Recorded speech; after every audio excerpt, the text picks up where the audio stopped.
Welcome to true 9 news. Steel plant లో తొలగించిన 2000 మంది కాంట్రాక్ట్ కార్మికులను వెంటనే తిరిగి విధుల్లోకి తీసుకోవాలని డిమాండ్. ఆదినారాయణ మంత్రి అయోధ్యరావు మాట్లాడుతూ ఉక్కు ఉద్యోగస్తులకు సుమారు నెలల నుండి జీతభత్యాలు చెల్లించకపోవడం చాలా దురదృష్టకరం. సుమారు 10,000 కార్మికుల కుటుంబాలకు వీధిన పడే విధంగా కేంద్ర రాష్ట్ర ప్రభుత్వం కాంట్రాక్ట్ కార్మికులకు సుమారు 2,000 మంది కార్మికులను విధుల నుంచి తొలగిస్తున్నట్టు ప్రకటించడం చాలా దురదృష్టకరమని, దీనిని తీవ్రంగా ఖండిస్తున్నామని, కాంట్రాక్ట్ కార్మికులు 2,000 మందిని వీధిలోకి తీసుకునే వరకు ఈ దీక్ష నుండి కదిలేది లేదని కేంద్ర రాష్ట్ర ప్రభుత్వాలకు హెచ్చరిక జారీ చేస్తూ, కార్మికుల పక్షాన గాని ఉక్కు కార్మికులను ఉద్యమం ఇంతటితో ఆపకపోతే మేము ఎంతటి వరకు అయినా సరే తీసుకెళ్తామని, ఇది ఇంతటితో ఆగదని స్టీల్ ప్లాంట్ ఉద్యోగ సంఘాలు కార్మికులు ఖండిస్తున్నారు. ఈ కార్యక్రమంలో ఆదినారాయణ, సిఐటియు అయోధ్యరాం, మంత్రి రవి, మంత్రి రాజశేఖర్ ఈ కార్యక్రమంలో పాల్గొన్నారు.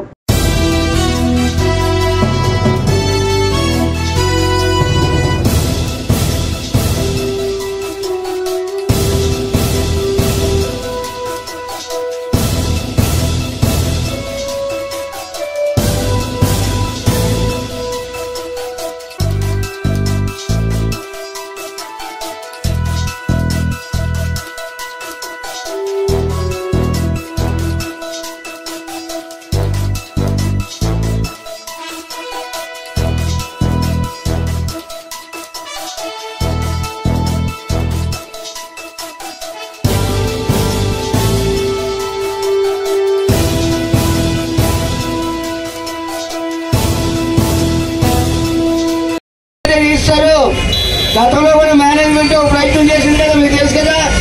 3 నెలలకి 1,600 మందిని తీసేయాలని, 1,600 ఇంటూ 4 కోట్లు ఎంత, 5,400 మందిని తీసేయాలని చెప్పి అనుకుంటా ఉంది కదా. 5,400 మందిలో 2,000 మంది వెళ్ళిపోయారు కదా, ఇంకా 3,400 మంది తీసేస్తారు కదా.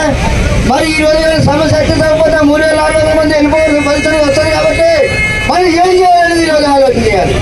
కాబట్టి ఈ సమయం సక్సెస్ చేయాలి, మన యొక్క స్వభావం నేర్చుకోవడానికి ఈ సమయం జరగాలని చెప్పారు. కాబట్టి ఆ విధంగా మీరు ప్రయత్నం చేయండి. రెండో పక్క మన వాళ్ళు చెప్పారు, ఒక ప్రత్యేక రాష్ట్ర వ్యాప్తంగా ఈ ఉద్యమానికి మద్దతు కోరుకుంటున్నటువంటి ట్రేడ్ యూనియన్లు ప్రయత్నాలు చేస్తా ఉన్నాయి. అదే నేను విజయవాడలో కార్యక్రమం జరిగింది, ఈరోజు అమరావతిలో జరుగుతూ ఉంది. కాబట్టి ఏదైతే ఈరోజు ప్రభుత్వాలు ఉన్నాయో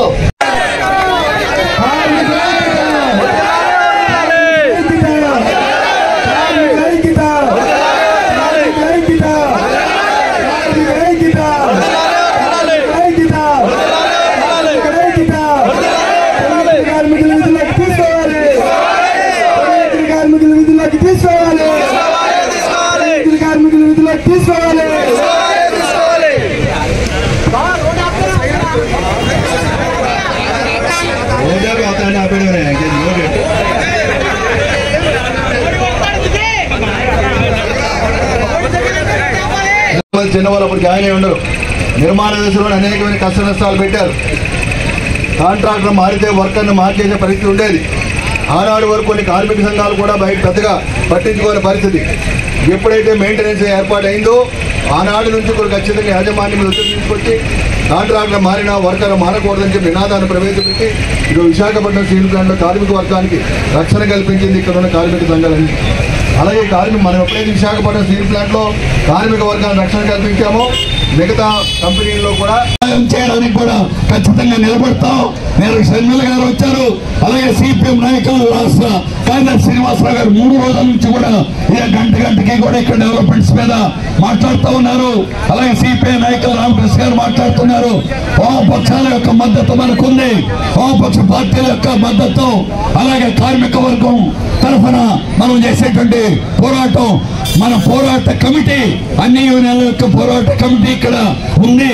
అందుకని అందరూ కూడా మన కోసం కాంట్రాక్ట్ కార్మికులకు న్యాయం చేసే వరకు కూడా మన పోరాటం ముందుకెళ్తుంది. దానికి మీరందరూ కూడా ఐక్యంగా నిలబడాలి. ఇప్పటి వరకు మనం సాధించిన అన్ని విజయాలు కూడా పోరాటం వల్లనే చేశాం.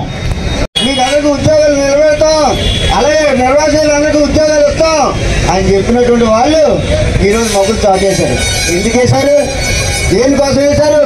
మనం ఓట్లతో గెలిచి మనం ఇంత కష్టాలతో ఉంటే, మనం ఇంత ఇబ్బందులతో ఉంటే మగుని చోటేసినట్లయితే వాళ్ళకి ఏ విధమైన బుద్ధి చెప్పాలో ఒక్కసారి ఆలోచించాలని చెప్పి సభాముఖం మీ అందరూ కూడా నేను విజ్ఞప్తి చేస్తాను. ఎందువల్లంటే మనం అడగలేదు, మనకు వచ్చి చెప్పి వాళ్ళ అధికారంలోకి వచ్చిన తర్వాత ఈరోజు వాళ్ళు ఏం చేస్తూ ఉన్నారు? మనం ఇంతమందిని తీసేస్తూ ఉంటే ఎవరు కూడా మాట్లాడటం లేదు. మాట్లాడకపోగా ఏదైతే కేంద్ర ప్రభుత్వం చెబుతా ఉందో, మేము ప్యాకేజీ ఇచ్చాం కాబట్టి ఆ ప్యాకేజీలోనే మనుషులు తీసేయాలని ఉంది కాబట్టి మనుషులు తీసేస్తున్నామని చెప్పి సాక్షాత్తు స్టీలు సహాయ మంత్రి శ్రీనివాసరావు చెప్తే రాష్ట్రంలో ప్రభుత్వం ప్రశ్నించాలా లేదా నేను అడుగుతా ఉన్నాను. ఏమయ్యా నువ్వు ఆవలంగా చెప్తా ఉన్నావు, ఎక్కడ పోతారు అని చెప్పి అడగాలా లేదా నేను అడుగుతా ఉన్నాను. అడిగినటువంటి దాఖలాలు ఉన్నాయా? ఎక్కడైనా ఉన్నాయా చెప్పండి? దాఖలాలు లేని పరిస్థితి, కనీసం ఇక్కడ రాని పరిస్థితి అనేది ఉందంటే మీరు ఒకసారి అర్థం చేసుకోవాలని చెప్పి కూడా సభాముఖం మనం చేస్తాం.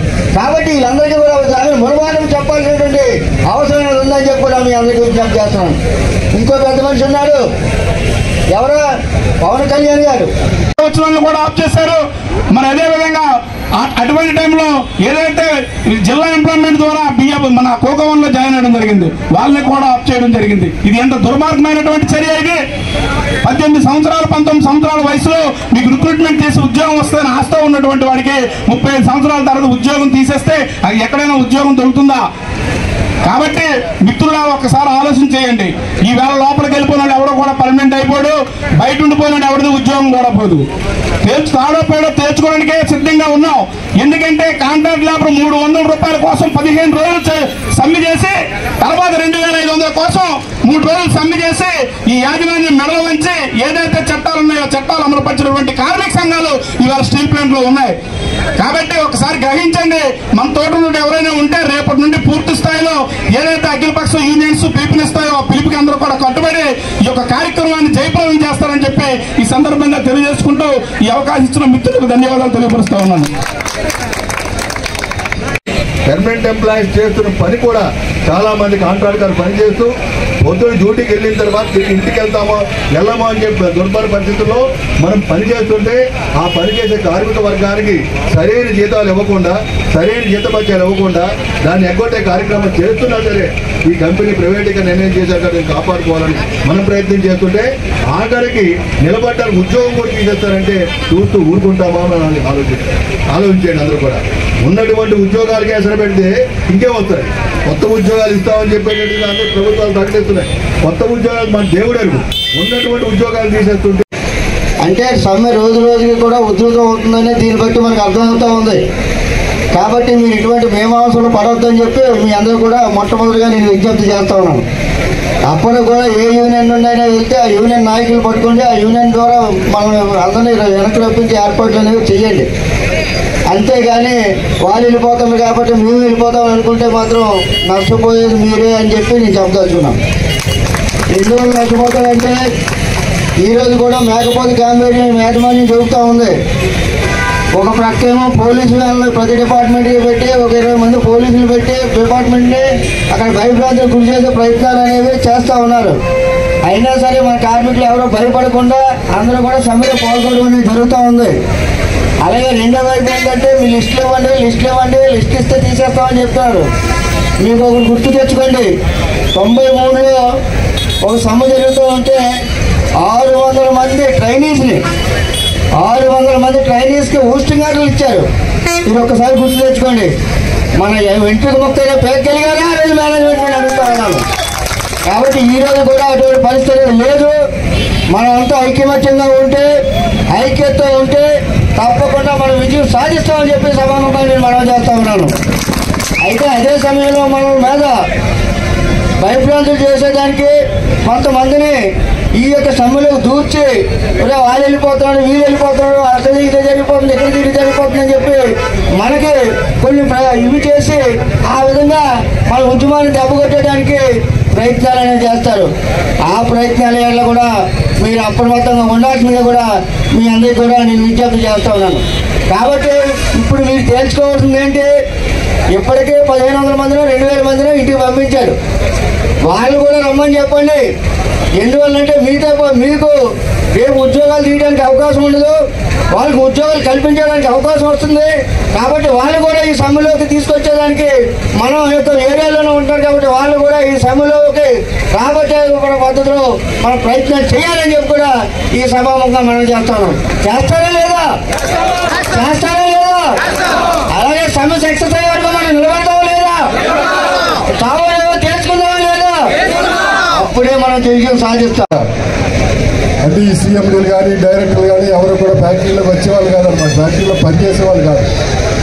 వీళ్ళని ఇక్కడ తాబేదారులుగా పెట్టి మొత్తం మన మీద దాడి చేస్తున్నమాట పోలీసు అరాచకం. ఇంతకుముందు ఎప్పుడు కూడా అరెస్ట్ చేస్తున్న అందరినీ 15,000 మంది కూడా వస్తాం 2 రోజుల్లో రోడ్డు మీద. ఎంతమందిని అరెస్ట్ చేస్తావా, ఎంతమంది జైల్లో పెడతారా, ఎంతమంది వాటిలు చేస్తారో చేయండి. ఇవన్నీ ఎందుకు చెప్పాల్సి వస్తుందంటే మనం నిలకడగా నిలబడవలసిందే. పూర్వం కూడా మనం అనేక సమ్మెలు చేశాం. ఈ రాష్ట్ర ప్రభుత్వం ఇక్కడ ఉన్న పాలకులు మీరు చేసినటువంటి ఒప్పందం తప్పు. కాంట్రాక్ట్ కార్మికులను 5,000 మందిని ఇంటికి పంపించడమే తప్పు. ప్యాకేజ్ ఇస్తే ఇచ్చావు, అప్పు తీరిస్తే ఇచ్చావు. 15,000 మంది కాంట్రాక్ట్ కార్మికుల కుటుంబ సభ్యులు దాని మీద ఆధారపడిన వాళ్ళు ఎంతమంది ఉన్నారు, ఎంతమంది జీవిస్తున్నారు, ఏమీ అర్థం లేకుండా ఇటువంటి తప్పుడు ఒప్పందం మీరు కేంద్ర ప్రభుత్వంతో అంగీకరించారు. ఆ ఒప్పందాన్ని మీరు విరమించుకొని రేపు 3వ BF నడిపి మొత్తం స్టీల్ కార్మికులే ఎక్కువ అంటున్నారు. ఇవాళ మన స్టీల్ ప్లాంట్లో ఎక్కువ కాదు. మీరు పిలాయి గేటు దగ్గర నిలబడితే లెక్కల్లో 6,000 ఉంటారు. లెక్క లేకుండా 40,000 మంది డ్యూటీలకు వెళ్తారు. బొక్కారోలో 5,000 మంది లెక్కల్లో ఉంటారు. 30,000 మంది లెక్కల్లో లేకుండా కాంట్రాక్ట్ లేబర్తో పనిచేస్తుంటారు. అన్ని స్టీల్ ప్లాంట్లోనే అదే చేస్తున్నారు అనమాట. ఎందుకు విశాఖపట్నం స్టీల్ ప్లాంట్లో నాకు వేతనాలు ఇవ్వటం లేదా? అఫీషియల్గా అన్అఫీషియల్గా తిరిగి వేతనాలు ఇస్తున్నారు కదా, ఇక్కడ ఎందుకు నువ్వేమో?